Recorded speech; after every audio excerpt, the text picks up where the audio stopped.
We've seen an illegal referendum in Crimea, an illegitimate move by the Russians to annex Crimea, and dangerous risks of escalation, including threats to Ukrainian personnel in Crimea and threats to southern and eastern Ukraine as well.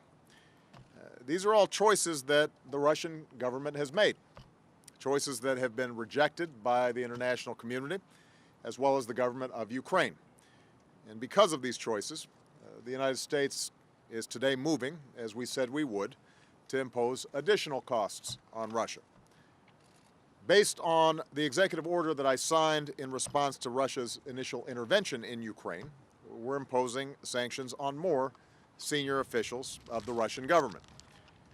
In addition, we are today sanctioning a number of other individuals with substantial resources and influence who provide material support to the Russian leadership, as well as a bank that provides material support to these individuals. Now, we're taking these steps as part of our response to what Russia has already done in Crimea. At the same time, the world is watching with grave concern as Russia has positioned its military in a way that could lead to further incursions into southern and eastern Ukraine. For this reason, we've been working closely with our European partners to develop more severe actions that could be taken if Russia continues to escalate the situation. As part of that process, I signed a new executive order today that gives us the authority to impose sanctions not just on individuals but on key sectors of the Russian economy. This is not our preferred outcome. These sanctions would not only have a significant impact on the Russian economy, but could also be disruptive to the global economy. However, Russia must know that further escalation will only isolate it further from the international community. America's support for our NATO allies is unwavering.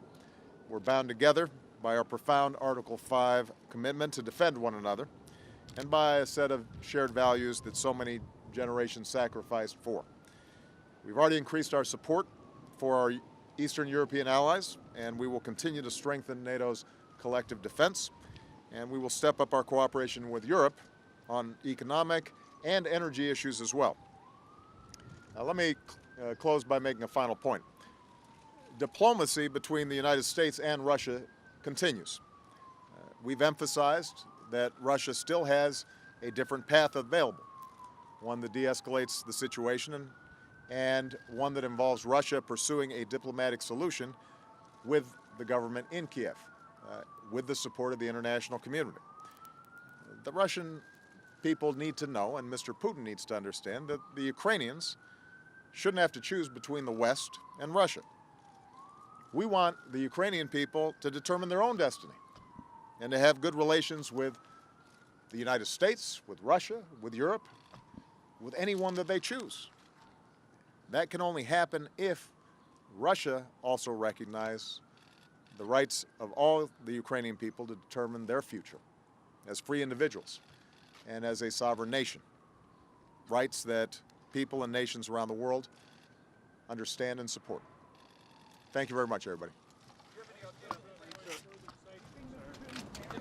Thank you.